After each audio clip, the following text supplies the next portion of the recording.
tools we have to bring this pandemic under control. And we need to do it right now. Together, we must accelerate the science as quickly as possible, find joint solutions to COVID-19, and through solidarity, build a cohesive global response. Science, solutions, and solidarity. I thank you. Thank you, Dr. Tedros.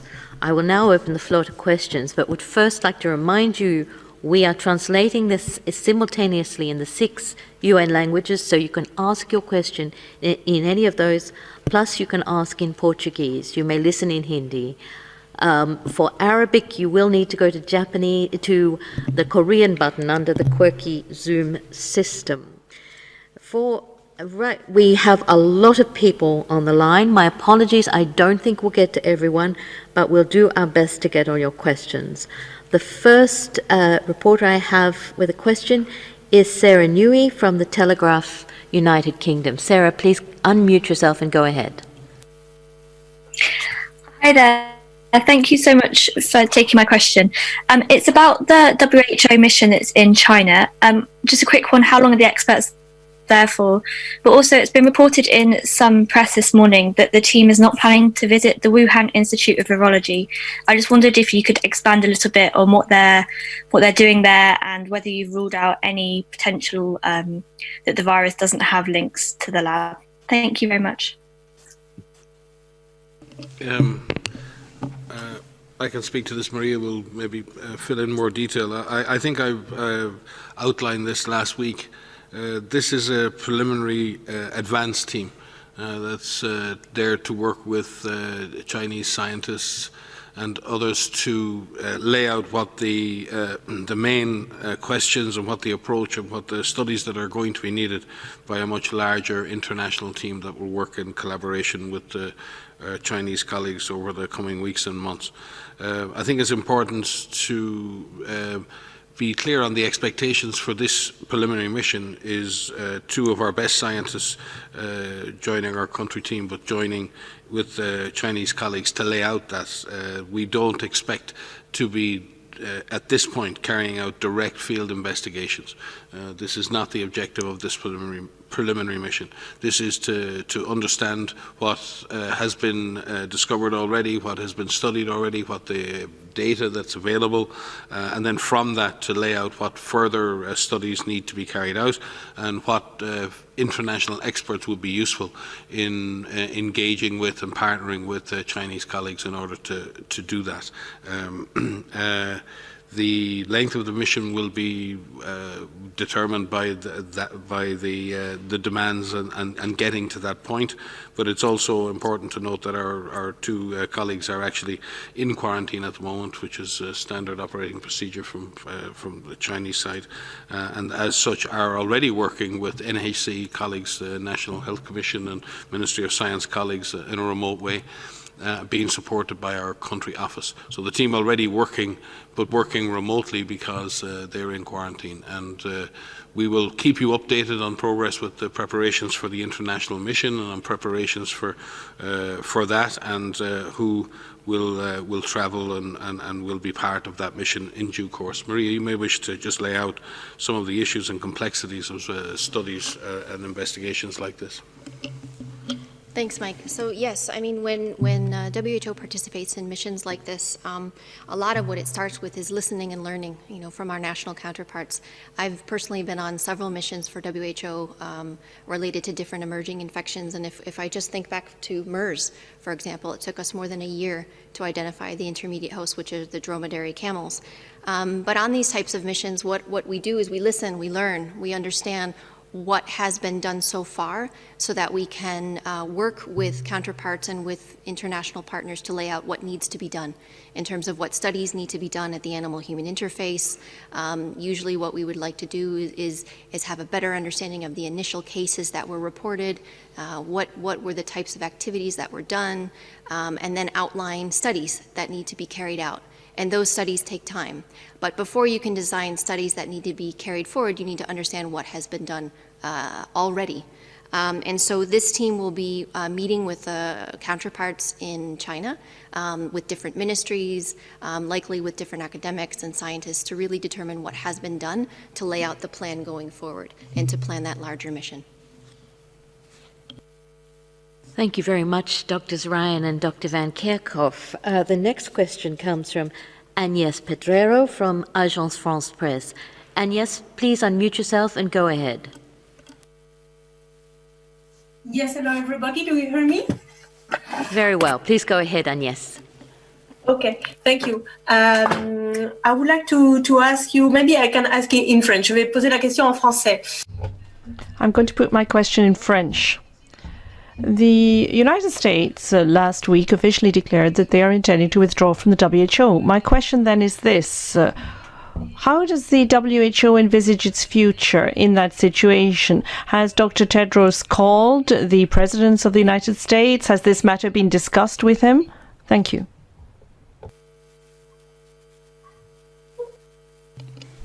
Yeah, thank you. Thank you for that question.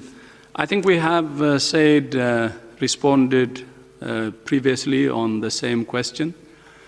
And we will respond maybe if there are additional issues from our side when we get the formal letter. We haven't received the formal letter yet. Thank you.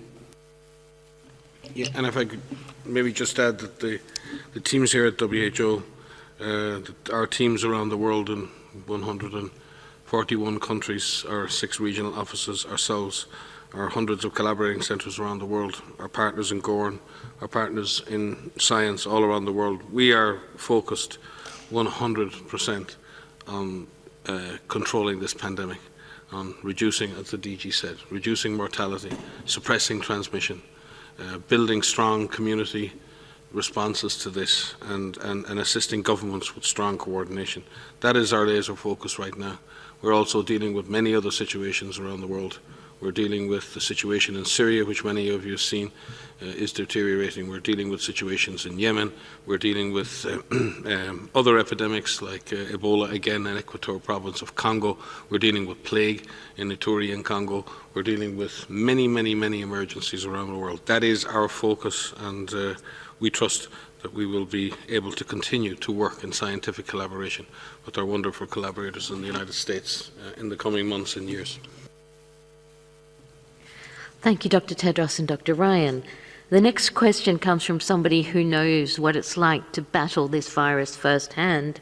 The good news is this is Kamran Kasimov, who was in hospital and has now recovered and is at home. Kamran, please go ahead. Very glad to hear you're well, and please ask your question. Can you hear me? Yes, we can. Please go ahead. Hello. Yes, I got COVID-19 and 12 days I was in hospital. It was very hard days for me, and I would like to take an opportunity that the Azerbaijani doctors come here. Long live Azerbaijani doctors. Dr. Tedros, I would ask to you, why antibiotics cannot kill the virus completely from my practice? And if the person who infected with the coronavirus and be cured, is it possible him to catch the virus again a second time? Thank you so much. Yeah.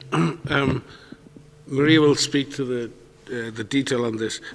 We don't know yet whether it's possible with this particular virus, whether the virus, once you've had an infection and recovered, whether one can be infected again. We do know with other coronaviruses that is the case, and there is some data out there that may suggest that immunity will wane over time, but that is not fully known at this point. Maria may have more data on some recent studies that are pointing in that direction. Yes, thank you for the question. And first of all, we're really happy to hear that you're out of hospital. And thank you for sharing your experience. We are learning from a lot of people that their experience with COVID is a challenging one, even if you have not the most severe disease, but even with mild disease, we know people are going through some challenges. So well done on getting out of the hospital, and to so many who have been able to get out of hospital. So as Mike has said, we don't have a complete answer yet. But we do expect that people who are infected with the SARS-CoV-2 virus, the virus that causes COVID-19, they do mount some level of an immune response. And this is measured through the antibody response, whether these are neutralizing antibodies, and we're learning quite a lot about a T-cell response, which are very difficult studies to carry out. What we don't know is how strong that protection is and for how long that protection will last. And so there are a number of studies that are underway that are trying to answer these questions. There are some initial studies out of 3 countries in Europe that are looking at antibody levels over time, suggesting that they may wane after a couple of months. But again, that's early data, and so we really need more studies to better understand this. From our experience with MERS and with SARS-1, the virus that spilled over in 2003, we know that people can have an antibody response for maybe a year or even longer. But with the human coronaviruses, the ones that circulate regularly, it's much shorter than that. So it's an incomplete answer because we don't have that answer yet. But there are many scientists that are currently studying this, that are trying to help us better understand how long that protection will last. Thank you very much. And I should tell everybody that Dr. Soumya Swaminathan has joined us as well. So my apologies for not mentioning that earlier. So our next question comes from Hong Kong, from Simone McCarthy from the South China Morning Post. Simone, can you unmute yourself and go ahead and ask your question? Yes, thank you so much. Can you hear me? Very well. Please go ahead. Okay, great. I know that the scoping mission to China has already been addressed once in this briefing, so I'll keep this quick, but I was just curious to know if there was any way to provide further information about which experts were on the ground in China going through quarantine, or perhaps why that information isn't being shared. Thank you.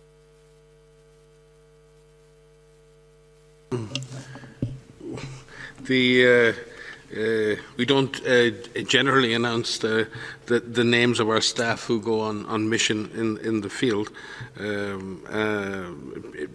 for no other reason other than we just want them to get on and do their work. But we can certainly share their names with you. All I can assure you is one of the experts is a long-standing expert in the animal-human interface and has been involved in multiple investigations in the field of animal origin studies, and the other is a very accomplished epidemiologist who comes from UK academia and public health, and was one of the leading, has led many epidemiologic missions, but his latest mission was in leading the analytics cell in the field in the Ebola response in North Kivu, and so both have direct and recent experience in dealing with complex epidemiologic investigations and animal-human investigations in the field, and we wish them luck and all the support they need in order to prepare for a larger mission.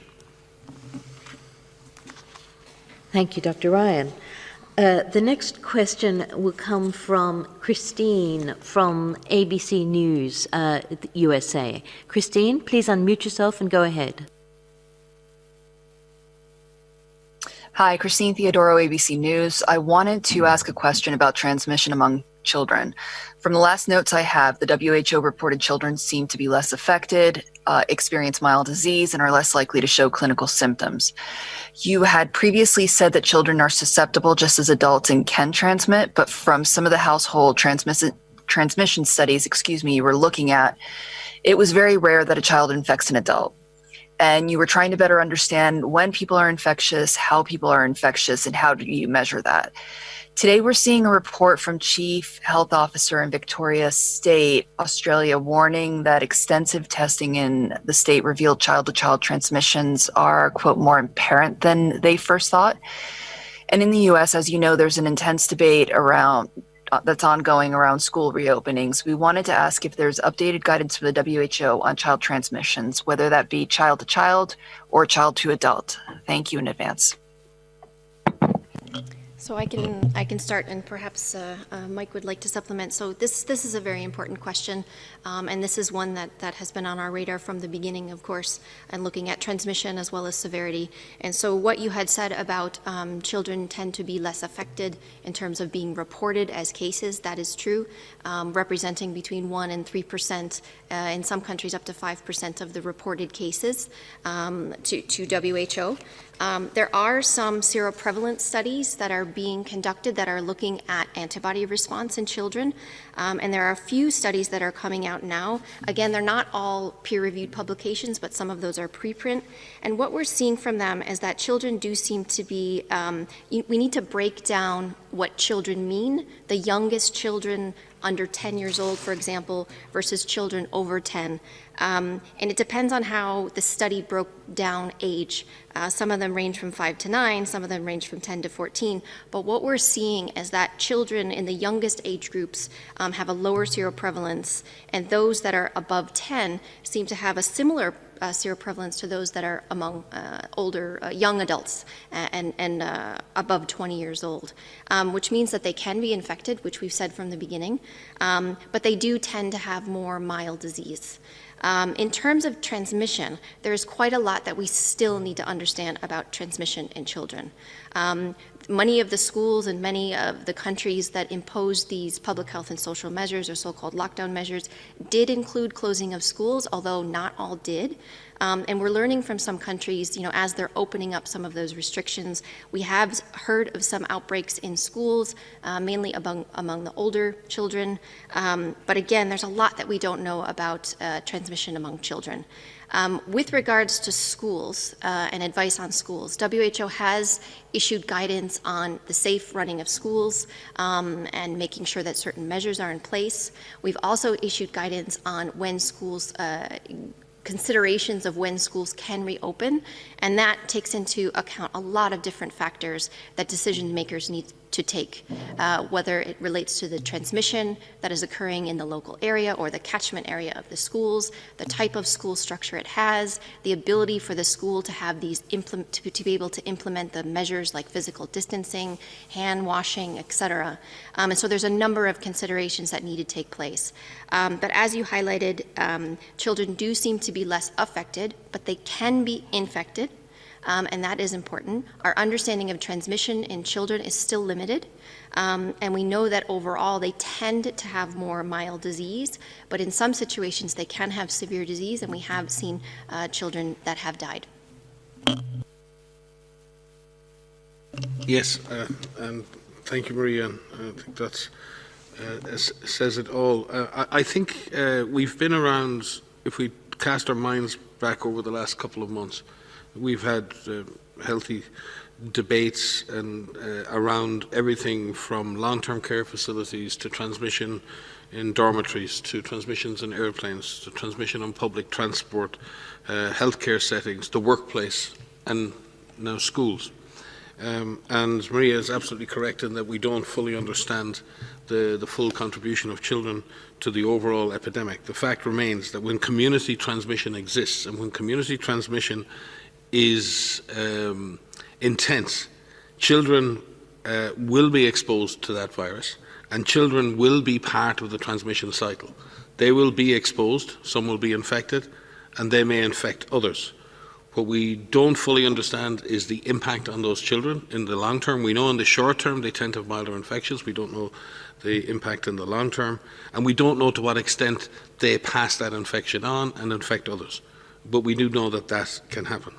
So when we look at that, and we can have the same issues when it comes to the workplace, and we talk about employees in the workplace, or we talk about long-term care facilities and health workers in the facilities and older people and visitors, and to what extent do visitors bring the disease in, or to what extent do health workers participate in transmission. And all of this is in the setting of what's happening in the community. And in communities where transmission has been effectively suppressed, where countries have been successful in driving down transmission of the disease across the board, then you reach a point where everything is safer. The problem we have in some countries right now is that it's very difficult to determine the safety of any environment, because there is just so much transmission going on that all potential environments in which people mix are essentially problematic And that's a problem. We've all paid a heavy price. Countries around the world have gone into very serious movement restrictions, stay-at-home orders, in order to suppress the virus transmission. And as countries have opened up, in some countries the suppression of the virus has been kept in place. Countries have opened up carefully, sequentially, in a stepwise fashion, and have strengthened their public health architecture and have strengthened their capacity to investigate clusters and suppress the disease, and in some cases implement subnational or targeted measures at movement restriction or stay-at-home orders. And in that case, schools are part of that. So yes, there is an issue around how much and to what extent children participate in transmission. There are real issues around how schools can be reopened safely, but the best and safest way to reopen schools is in the context of low community transmission that has been effectively suppressed by a broad-based, comprehensive strategy. We can't move from let's deal with the schools and then we all deal with that for a week or two and then let's deal with the workplace, or then let's deal with infection in hospitals or long-term care facilities. This is playing whack-a-mole. We have got to focus on a comprehensive, long-term strategy that focuses on everything at one time. We've got to chew gum and walk at the same time, and we keep pulling ourselves down various rabbit holes. Schools are a hugely important part of this. They're a hugely important part of our social, educational architecture. They're the baseline of our civilization. But we can't turn schools into yet another political football in this game. It's not fair on our children. So we have to look at this carefully, in the light of the transmission in any given country or any given setting, and we have to make decisions that are based on the best interests of our children, be it their educational or their health interest. And that must be based on data. That must be based on understanding the risks in the specific setting in which schools are. What is the community transmission and what are those risks? And my fear in this is that we create these political footballs that get kicked around the place. And it's for me, we need to get back to what the Director General has just spoken about. Comprehensive strategies, sustained commitment to broad-based virus suppression. If we suppress the virus in our society, in our communities, then our schools can open safely. And there are many countries around the world in which schools are reopening successfully and safely, because countries have dealt with the real problem, community transmission. So I would advise us all to look carefully at schools. We will continue to, I think we have a technical advisory group meeting coming up, Maria, and we want to speak to that. We're bringing experts together from all over the world once more to look at how we manage and open schools in a safe and effective way. But please, let us not turn this into yet another political football. Only add that we have a technical advisory group that's been pulled together to advise on us on educational institutions, specifically around how we do this safely. And it's a global collaboration. There's a large number of scientists that are helping to advise us on this. We have our second meeting this week, and that is something that we have specifically pulled together for this, because it is such a complex issue and it is such an important issue for all of us. Thank you very much, Drs. Ryan and Drs. Van Kerkhoff. Our next question comes from Catalan, from Nazare Romero from the Catalan News Agency. Nazare, please unmute yourself and go ahead. Hello, can you hear me? Very well. Please go ahead. So thank you very much for taking my question. I'll ask in Spanish, if I may. In recent days, we've seen new outbreaks in Europe, for example, in Spain, and I wanted to know if you were concerned by these outbreaks when the situation seemed to be more under control than in other parts of the world. And also I wanted to know about your recommendations in how to deal with local outbreaks. Should we go back to lockdown, or what other sort of measures are better for that? Thank you. So thank you for the question. I think this is exactly what the Director General was speaking to today.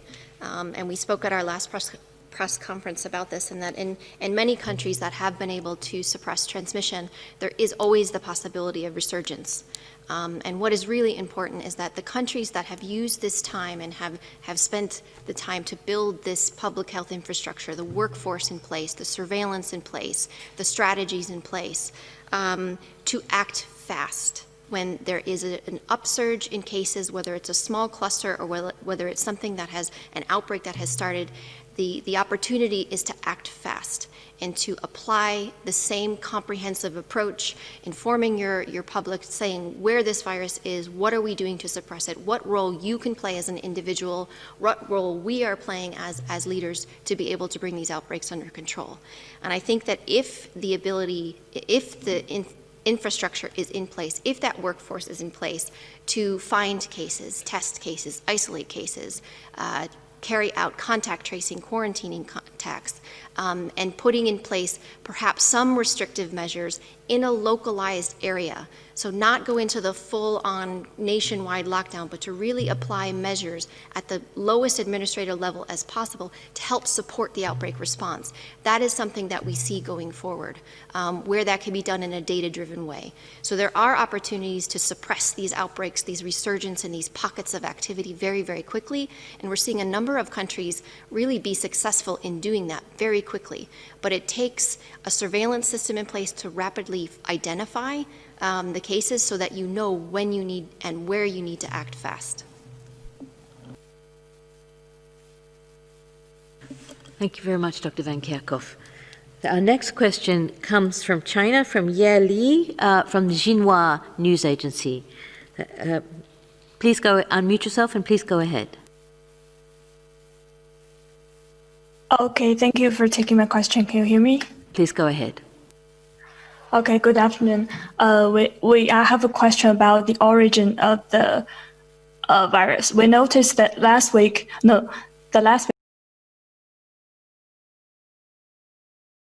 before last week, Spanish researchers tested coronavirus in wastewater sample of March last year, after the Brazil experts announced the similar findings. So based on these findings, an Oxford expert pointed out that the coronavirus may have been lying dormant across the world until emerging under favorable conditions, so rather than originating in China. So I know we have asked such kind of questions before, but I wonder what's the new learning or understanding about WHO on this issue of wasted water? Thank you.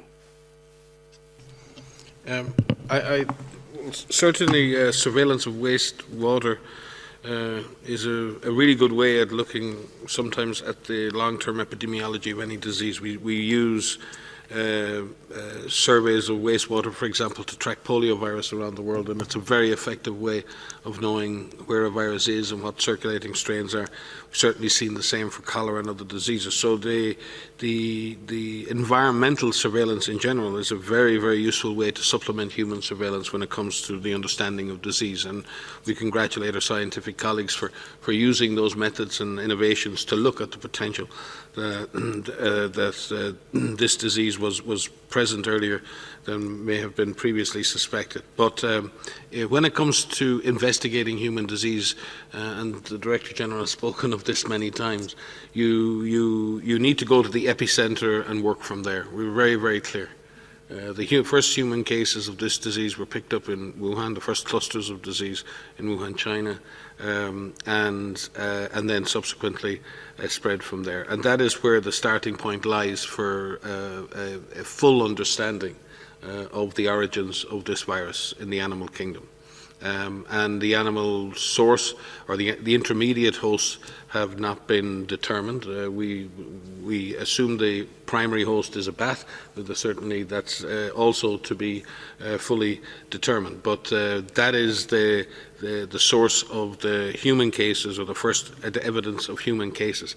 The question remains then, what were the incident that allowed the transfer of that disease from animals to humans? Where did that occur? And that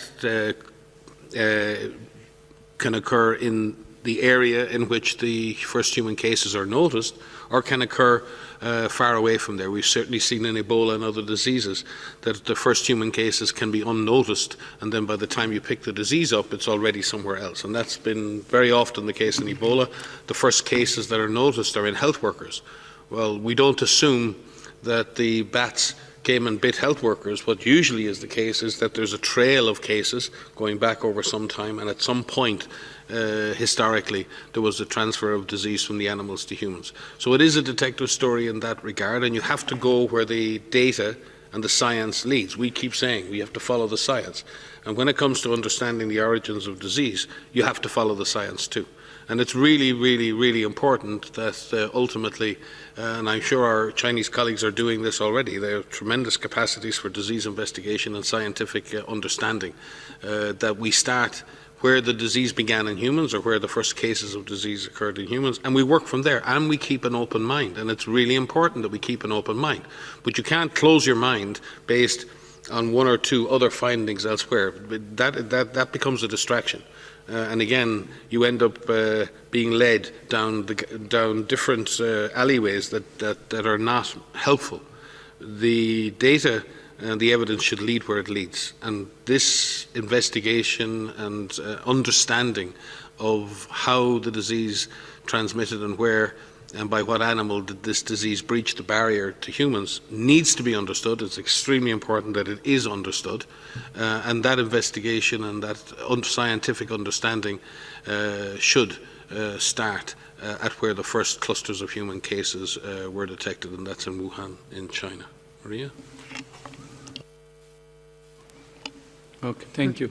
Oh. Thank you, Mike. Sorry, Maria. So I have another commitment, so I will leave you with my colleagues Mike, Maria, and Soumya, and hope. Yes, so just to supplement what Mike has said, it is as he said. We listen and we learn. We see what investigations and studies are underway. We look what surveillance has happened, and we follow the science. And so it is a bit of detective work in that sense, where you're following the clues. And there is quite some work to be done. I mean, if you think about the identification of SARS, the first SARS virus, it took over a year. If you look at MERS, it took years. If you look at MERS, that took us over a year. So it does take some time. So I think we need to manage the expectations about finding the intermediate host and how that takes place. But I think what is important is that there is this global collaboration. There's a whole network of scientists that exist globally, including scientists from China, across the US, across Europe, across many different countries, all continents, that always look for these emerging pathogens.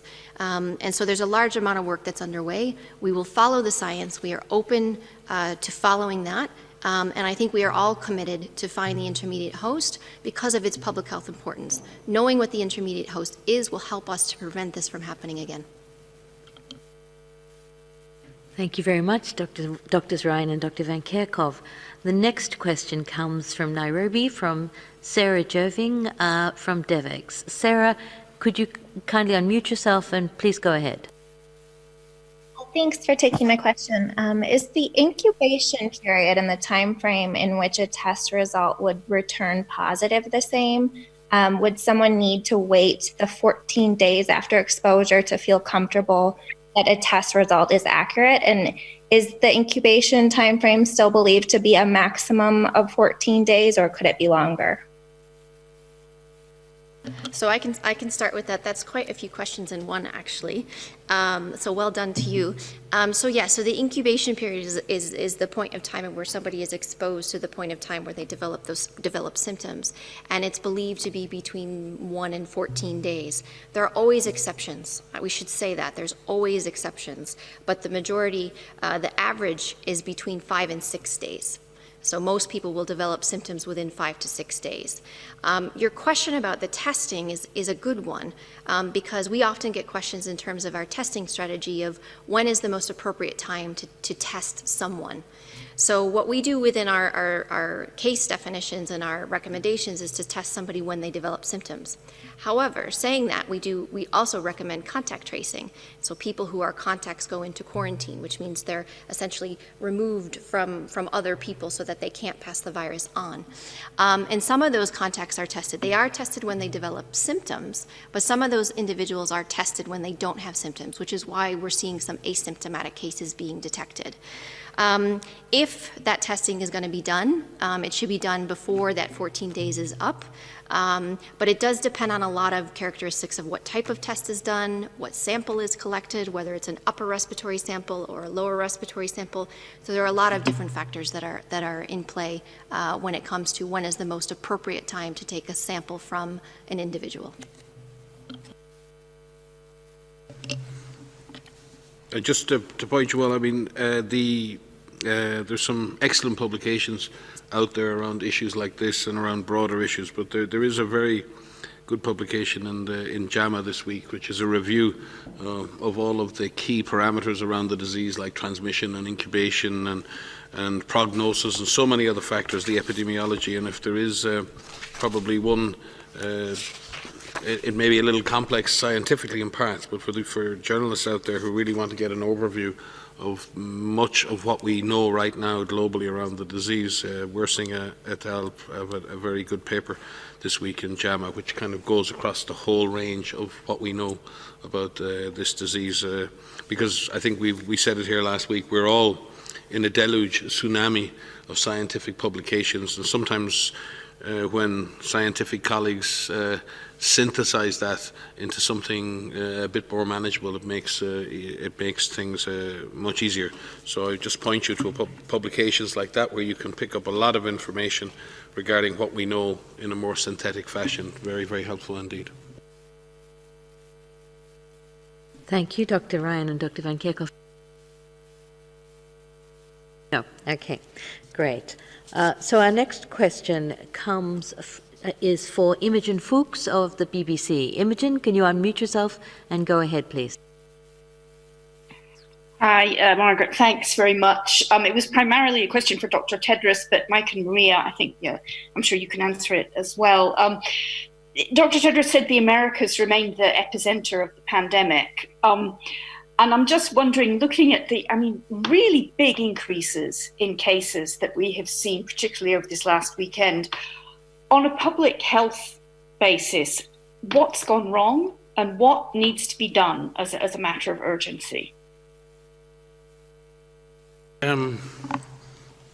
If we look at the Americas as a whole, I think and the DG alluded to this, in many circumstances,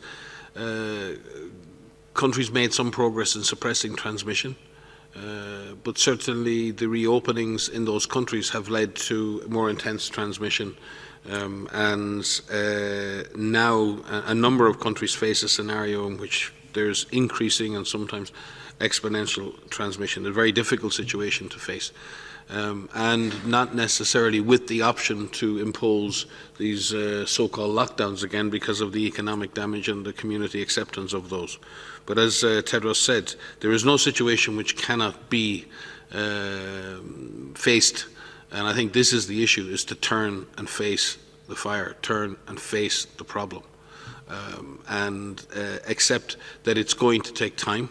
It's going to require a huge commitment on the part of government and individuals in a number of countries to turn this around. And it's not just government, it's individuals, the choices we make. I think I spoke about that last week. There are choices that we all make that can either increase or decrease the risk of transmission. But there are choices that governments make that can either increase or decrease the risk of transmission. We need to re-establish trust, communication, and strong government-led strategies that can turn this around. Some of that may require limited or geographically focused lockdowns that suppress transmission in specific areas and where transmission is frankly out of control. But that is not the case in all places. All countries in the Americas have areas in their countries in which transmission is at a reasonably low level. But some areas in almost all countries have areas of intense transmission. And in those situations, absolute individual and community adherence to social distancing, hygiene, the wearing of masks when appropriate, all of those different things. If everybody does that, then we will suppress transmission, avoiding crowded places. But if people continue to frequent crowded places without taking the necessary precautions, if people aren't practicing physical distancing, if people aren't practicing hygiene, if people aren't wearing masks in the proper settings, then the disease will continue to transmit. At the same time, governments have to support communities in that, and governments have to be, again, Tedros spoke to it very clearly, we need to be absolutely clear and consistent in our messaging to our citizens. And it's got to be easy for citizens to comply. It's got to be facilitated, and it's got to be supported. So, and within all of that, as we get control back of the disease, and I can't say this strongly enough, the countries that have put in place strong public health surveillance architecture while they've been dealing with their lockdowns are now emerging from those lockdowns in a stepwise fashion, and they're replacing lockdowns with strong public health capacity to detect, to test, to quarantine and to treat cases. And countries that have taken that path are having relative success in continuing to suppress the virus. But as I've said here before, we need to learn to live with this virus. Expecting that we will eradicate or eliminate this virus in the coming months is not realistic. And also believing that magically we will get a perfect vaccine that everyone will have access to is also not realistic. The history of vaccines are that we can and will develop a vaccine. The question mark is, how effective will that vaccine be? And more importantly and more worryingly, who will get that vaccine? And will that distribution be fair and equitable? But as Tedros has said, there are things we can do now. There are tools we have at our disposal now. If we apply them, and if we apply them systematically, and if communities and individuals buy into that and trust that their behaviour will be supported by government, and we can work together collectively to drive down and suppress transmission. The positive news in this is that in many countries death rates have fallen, and we are getting better at treating cases, we're getting better at diagnosing cases early, and we need to continue that. We need to suppress mortality, suppress transmission, we need to support communities, and we need clear and strong government leadership. And that doesn't matter where you are, but that's all the more important in countries that are now suffering very, very exponential transmission, which is very, very worrying. Thanks, Mike. I want to speak to the individual. So as Mike has said, it's not only about leadership, it's about individuals and what individuals do. And everyone on the planet needs to know what role they have to play and to be informed about what this virus is, where this virus is circulating, especially in the areas where you live, the areas where you work, the areas that you want to travel in. All of this is important. There's so much that you can do yourself to protect yourself from getting infected and to prevent yourself from passing the virus on to others. And please make good choices.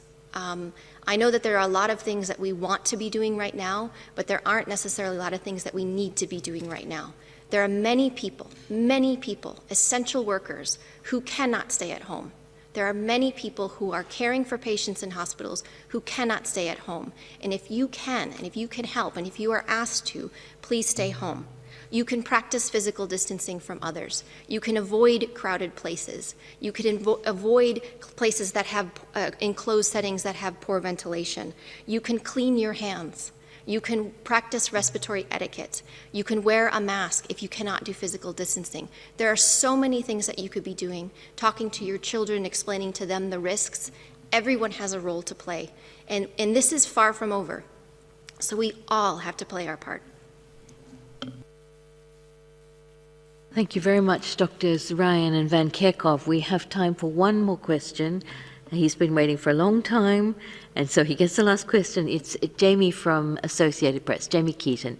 Jamie, please go ahead. As it came, Margaret, my question was for Dr. Tedros. Thanks. Okay, well, Dr. Ryan's got an update on Ebola because last week we promised that we would give that updated situation. So, Dr. Ryan, please go ahead. Yeah, this one goes out to Helen Branswell. Sorry, Helen, the dog ate my homework on Friday. I'm back, suitably contrite. As of the 12th of July, we've had 48 confirmed cases and 3 probable cases reported from Equator Province in western DRC. We've had 17 deaths of confirmed cases and the three deaths of the 3 probable cases, 11 survivors. We've had 21 affected health areas in 6 health zones in Ecuador. And that does, while the numbers are low, that does represent a broad geographic extent of the virus, and that is of a concern. While the numbers are quite low in each health zone, any one of those individual cases can result in amplification of disease. In terms of the areas that are affected, there are 5 zones that we've had cases in the last 21 days, and most of the zones, in fact, have had a case in the last 7 to 10 days. So we're still within that incubation period for another wave of cases in the zones of Bicoro, in Balomba, in Eboko, in Lutumbe, and in Bandaka itself. In terms of the age and sex distribution, males predominate amongst the cases. Females represent 43% of cases, and children less than 18, 6% of cases. In terms of the epidemiologic links, at the beginning of the outbreak, as is normal in many Ebola outbreaks, it's difficult to make the association between cases because sometimes there are difficult exposure histories, and particularly when people have already died. But at present, the documented, at the beginning of the outbreak in the first week, 75% of cases had no documented epidemiologic link. From the 29th of June to the 5th of July, 33% had no documented link, but all cases in the last week have had documented epilinks to other cases. That's good news. The difficult part of that is that the proportion of people who are registered and followed as contacts is less than half. And that means that half of cases are not being actively followed as contacts when they're diagnosed. And again, while the numbers of those are very, very small, that is not a good parameter. And again, in terms of deaths at community level, where we've seen 9 deaths in the community, again, they all represent opportunities for disease transmission. At the moment, as of July the 11th, we're tracking 5,580 contacts across a very, very large and difficult geographic zone with extreme logistics. We've managed on a daily basis to follow 4,977, or 89%, nearly 90% of those contacts are followed on a daily basis, which is good performance in the context of the extreme logistics in the area, but it also means that 10% of contacts are not followed, and that in itself is a concern. In terms of community alerts, we're investigating or detecting about between 500 and 600 alerts at community level every day. Of them, 25% are validated as suspect cases, and then those individuals are tested. There are still challenges in testing. We've very recently established testing capacity in Bicoro, which is to the south. So we now have testing capacities in all of the affected health zones, and we have clinical capacity with partners in all of the affected health zones. Just to say that the distances, the logistics, and the demands on all of the teams, the ministry teams, the partner teams, and WHO teams are extreme. It is not the same context as North Kivu. We don't have necessarily the same security issues, but we do have very, very demanding logistics and distance and living conditions for staff and the condition of the roads, etc. We've vaccinated thousands of people with our vaccination teams, and we're very lucky to have that those vaccination teams in place, and equally so, therapeutics are in the field and now being actively used to treat cases. The R0 for the last 2 weeks of June was 1.7, which means, technically each case is generating more than one other case. So this is still an active, very active outbreak. And I would say it is still a great concern. The Equator province is on the River Congo. It is also across the river from 2 other countries. It is a very, very large geographic area, communities are linked and people do travel long distances. So there are a number of features of this epidemic that are of concern. Very much thank the Government of Congo for its leadership, the partners in the UN and the NGO system for the support they're providing. But I would caution everyone that while the numbers in this event are low, again, it's in the era of COVID, it's very important that we do not take our eyes off these other emerging diseases. And we saw in North Kivu and in other previous outbreaks of Ebola that these can get out of control very easily. We're very focused on continuing to support the Government of Congo in eliminating Ebola once more in this situation. Thank you. Thank you very much, Dr. Ryan. And with that, I'll close this press conference for today. We'll send the audio file, as usual, to the Globalist. And the next press conference will be on Friday. That's Friday, the end of this week. We'll look forward to speaking with you then. Goodbye.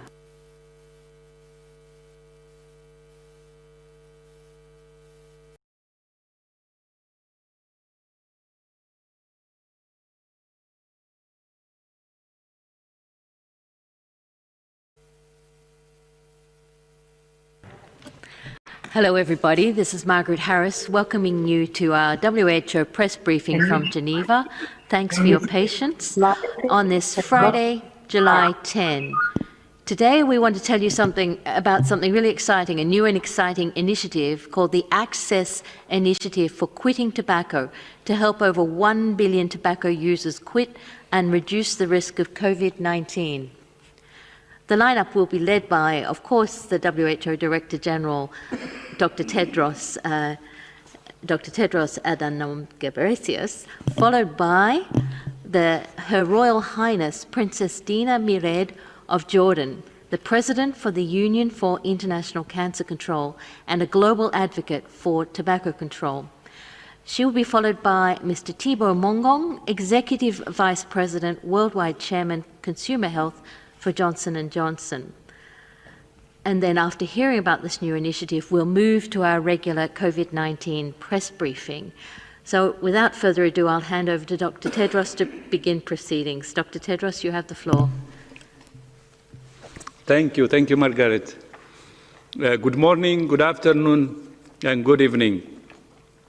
Today, WHO is launching the Access Initiative for Quitting Tobacco, which aims to help the world's 1.3 billion tobacco users quit during the pandemic.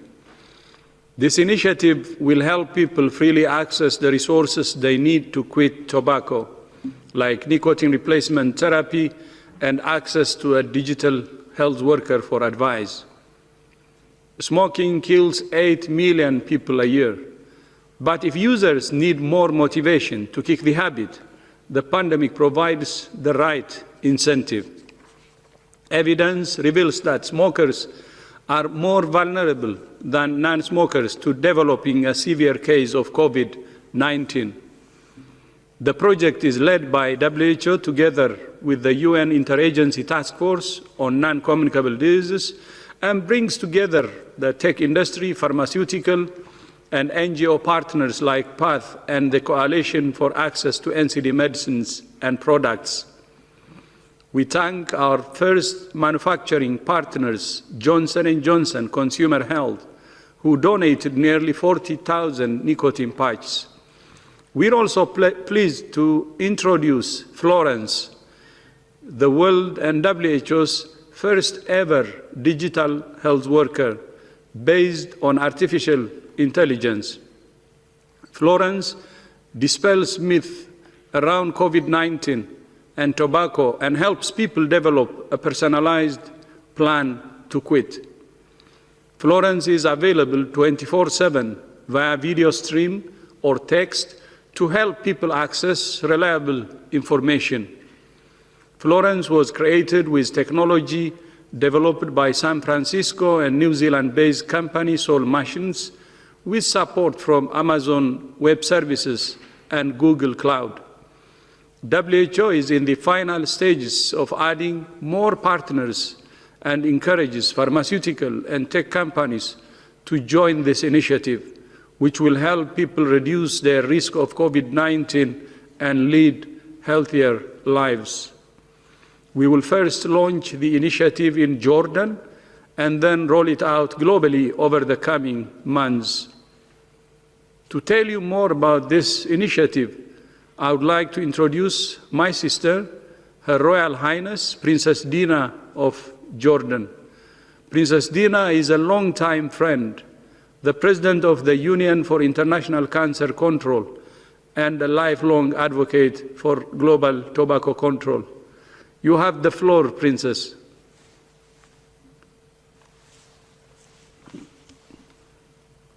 Can you hear? Thank you, Dr. Tedros, for this innovative and life-saving initiative. COVID-19 has required us all to don masks, and yet, ironically, at the same time, it has unmasked too many uncomfortable truths. One of those glaring truths is that smoking tobacco in all of its forms, new and old, electronic and non-electronic, has shown us all that it has no benefits whatsoever to its users. On the contrary, it depletes one's health, one's hard-earned money, and now also puts the user in the highest risk group for not only contracting COVID-19, but also in spreading it, as well as not being able potentially to fight and survive the virus due to higher vulnerability to severe complications. I thank you, Dr. Tedros, from the bottom of my heart for your leadership, for not only facing off with the coronavirus, which is a Herculean task to say the least, but also in not neglecting the so-called underlying conditions, non-communicable diseases, NCDs, such as heart disease, cancer, lung disease, and diabetes, the epidemics that remain the major causes of preventable deaths in the world, totaling over 40 million in 2016. On the contrary, Dr. Tedros, you are maintaining and doubling down on our work to prevent and control those epidemics and the risk factors that cause them, starting with tobacco that is set to kill 1 billion this century if we don't do something about it. Jordan, my beloved country, has unfortunately been one of the many countries on the target list of the global tobacco industry. The latter, which lost its markets in developed countries and now doubling their efforts in ensnaring and owning the lungs of our youth to consume their deadly product. According to a national survey in 2019, tragically, this has resulted in the deadly statistic of 82.5% of our men over 18 using tobacco or e-cigarettes, one of the highest rates in the world. And